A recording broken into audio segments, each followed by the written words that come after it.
दिवाळीच्या खूप खूप शुभेच्छा. हॅपी दिवाळी. मम्मी आज तू काय करणार आहे? मी आज बनवणार आहे आमच्या अथर्वच्या आवडीची खमंग आणि खुसखुशीत करंजी. आमच्या अथर्वला करंजी फार आवडते हो मैत्रिणींनो.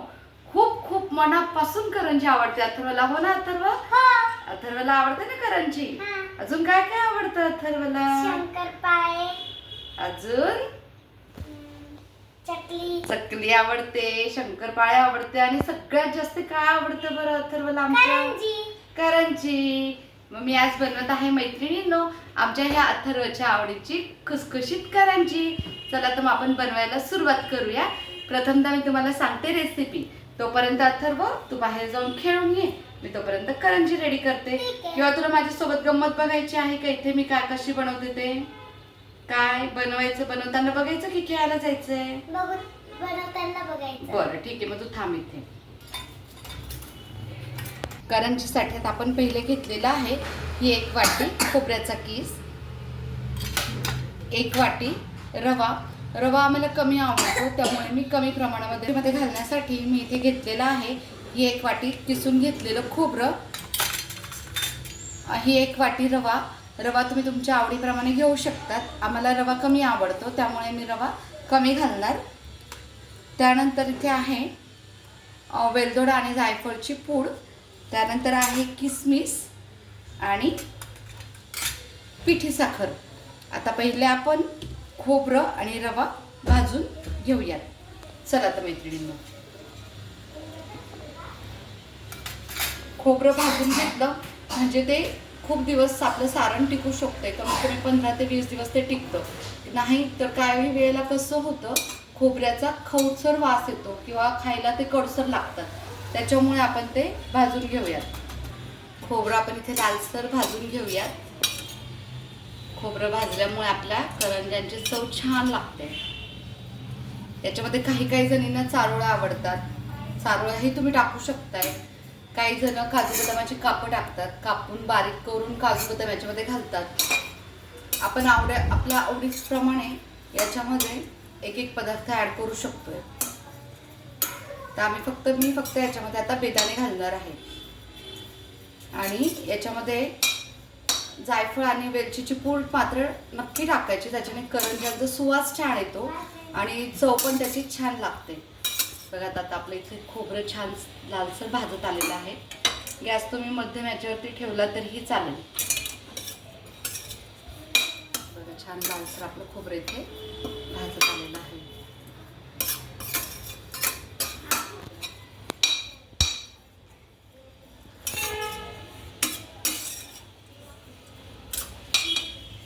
करंजीमध्ये अचूक प्रमाण असलं की करंजी आपल्या छान लागतात. फक्त याच्यामध्ये प्रमाण गोडाचं असतं. गोड तुम्हाला कसं हवं, जास्ती गोड आवडत असेल तर तुम्ही पिठी साखर जी आहे ती थोडी जास्ती प्रमाणामध्ये टाकू शकताय. ज्यांना कमी गोड आवडत असेल त्यांनी कमी गोड टाका, कमी पिठी साखर टाका. आपलं खोबरं आता इथे लालसर छान भाजून झालेलं आहे. आता आपण हे काढून घेऊया. आपण भाजून घेऊया रवा. आता इथे रवा भाजताना मी थोडंसं तूप त्यामध्ये याच्यामध्ये आता थोडंसं 2 चमचे मी तूप घालणार आहे. तुपाने आपला रवा अजून छान भाजला जाईल आणि चवीलाही आपल्याला छान लागतं.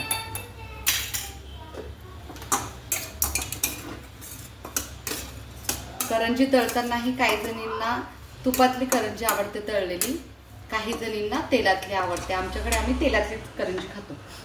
तेलातली करंजी आमच्याकडे आवडते त्यामुळे मी करंजी तळतानाही तेलामध्ये तळणार आहे.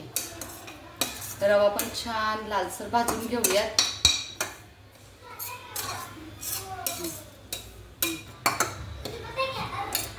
बघू शकतात आपला रवा इथे छान लालसर झालेला आहे. आता आपण रवा काढून घेऊया आणि मी आता इथे गॅस 2 मिनिटासाठी बंद केलेला आहे.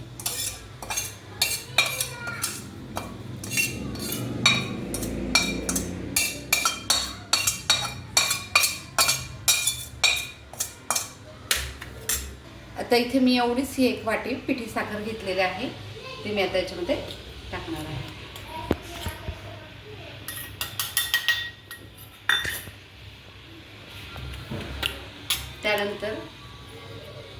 त्यानंतर इथे आहे मी साधारण एवढा चमचा मी याच्यामध्ये वेलदोडा आणि जायफळची भुकटी घालणार आहे. आणि इथे मी घेतलेले आहेत काही मनुके. हे सगळं मी असं एकत्र करून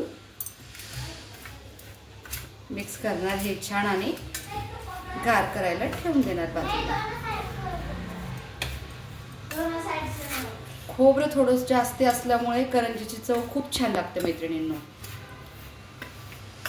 एकदा करून बघा तुम्ही अशा करंज्या आणि कशा लागतात ते मला नक्की कमेंटमध्ये सांगाल. माझी रेसिपी तुम्हाला आवडत असेल तर मला नक्की कमेंट करा आणि माझ्या चॅनलला लाईक आणि सबस्क्राईब करा. बघू शकतात तुम्ही छान आपलं सारण सगळं एकजीव छान झालेलं आहे. आता आपण हे थोड्या वेळासाठी बाजूला ठेवून देऊयात. आणि बघा करंजीसाठी लागणार आता आपण इथे कणिक तोपर्यंत मळून घेऊयात. करंजीचं कणिक मळण्यासाठी मी साधारण इथे घेतलेलं आहे 1/2 किलो मैदा.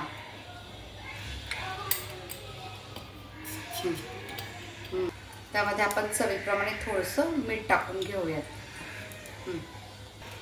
इथे आपण थोडंसं तुपाचं मोहन मी इथे गरम करून घेतलेलं आहे. त्याच्याने आपलं कणिक हे मऊ आणि छान होतं. याच्यामध्ये तुम्हाला तुपाचं मोहन नसेल टाकायचं तर तुम्ही तेलाचं मोहन यामध्ये टाकू शकतात.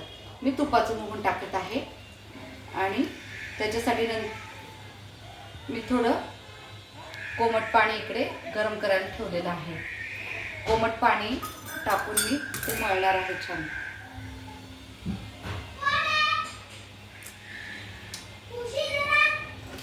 हे बघा तुपाच्या मोहन नंतरच आपलं पीठ आपलं कणिक इतकं छान मऊ मऊ होतंय आणि याचं छान असं लाडू बांधून तयार होतोय.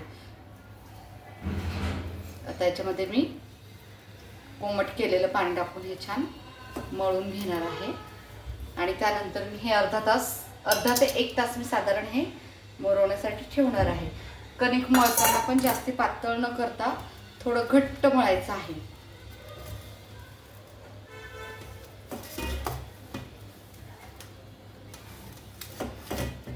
बघू शकतात तुम्ही ते करंजीचं सारण तुम्ही बनवून ठेवल्यानंतर समजा ते उरलं, आपल्याला असं वाटतंय कणिक कमी पडली आणि सारण जास्त आहे, तर नंतर तुम्ही करंज्या गरम गरमही करू शकताय. 10 ते 15 मिनिटं साधारण जरी आपण मैद्याचं कणिक मळून ठेवलं तरीही ते पीठ मुरलं जातं आणि त्याची ही करंजी छान होते. आणि गरम करंजी तर खायला अतिशय सुंदर आणि छान लागते. बघा इथे माझं कणिक छान आता मळून झालेलं आहे.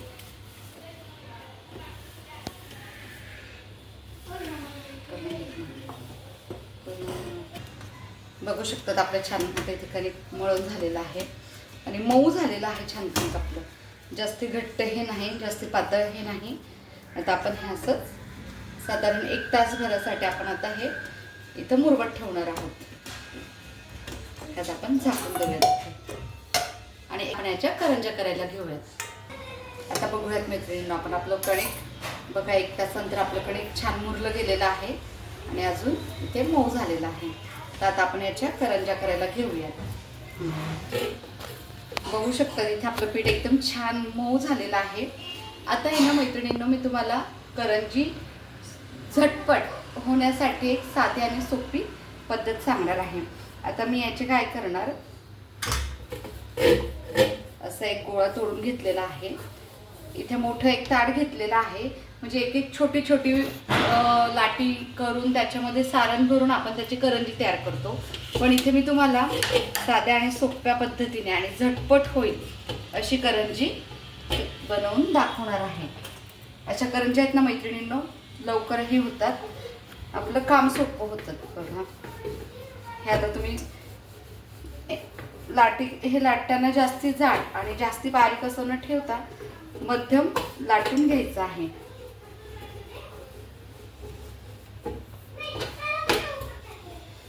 पीठ आपलं मऊ झालेलं आहे छान, त्यामुळे बघा लाटतानाही छान लाटलं जात आहे. ते कमीत कमी आपल्या ह्या एका याच्यामध्येच 5 ते 6 करंज्या आपल्या तयार होतात. जेवढा आपण गोळा घेऊ त्या पद्धतीने याच्यामध्ये आपल्या करंज्या तयार होतात. बघू शकता तुम्ही,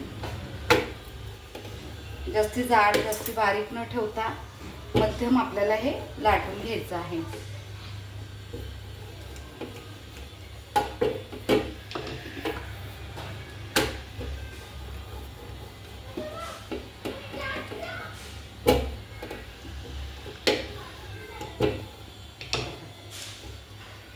हे बघा असं इतकं जाडसर मी आता हे ठेवून पुढे आता हे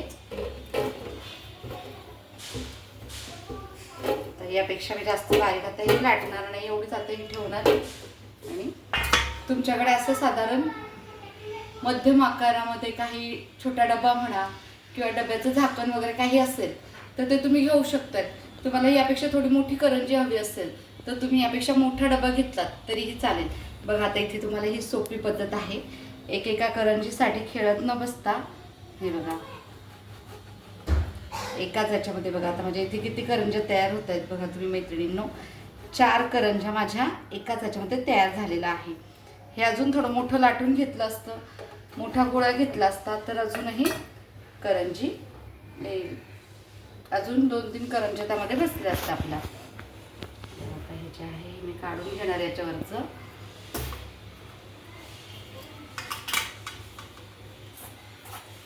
लहान मुलं मोठी करंजी असल्यावरती शक्यतो खात नाही, त्याच्यामुळे छोटीशी करंजी दिली की मुलं मग ती आवडीने खातात आणि ती संपवतातही. आता आपल्याला करंजी छोटी करायची आहे त्यामुळे मी याच्यामध्ये सारणही कमी भरणार आहे. बघू शकतात तुम्ही मी साधारण याच्यामध्ये 1 चमचा सारण टाकते आहे. जे करंजी आपली ही छोटी होते. अगदी छोटं छोटं पुरीसारखं मी आता हे लाटून घेतलेलं आहे.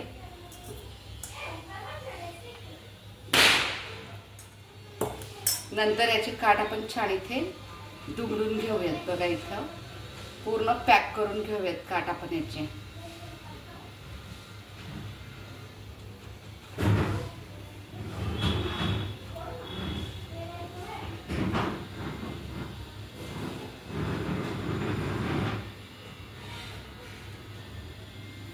हे बघा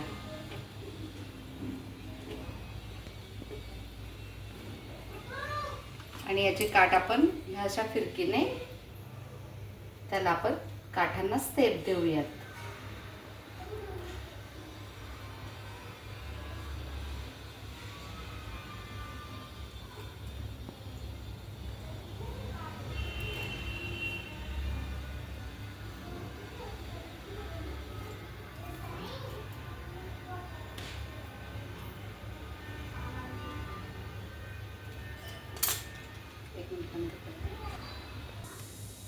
हे बघा मैत्रिणींनो आपली करंजी किती छान तयार झालेली आहे आणि एकाच वेळेला आपल्या 4 करंज्या झालेल्या आहेत. मी कढईमध्ये तेल तापायला ठेवलेलं आहे. मी करंजी तळताना तेलामध्ये तळते, आमच्याकडे तेलातली करंजी आवडते. तेलही माझं इथे छान तापलेलं आहे.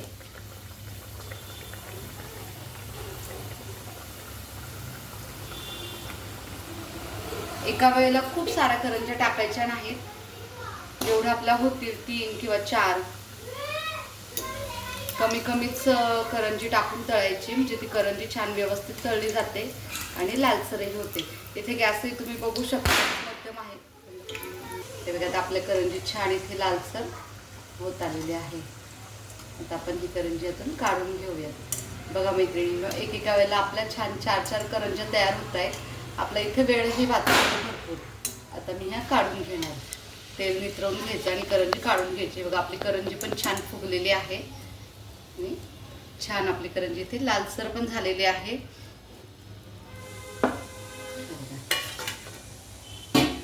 हे बघा माझ्या करंज्या. आता मी बाकीच्या करून घेते पूर्ण सगळ्या आणि नंतर तुम्हाला भेटते.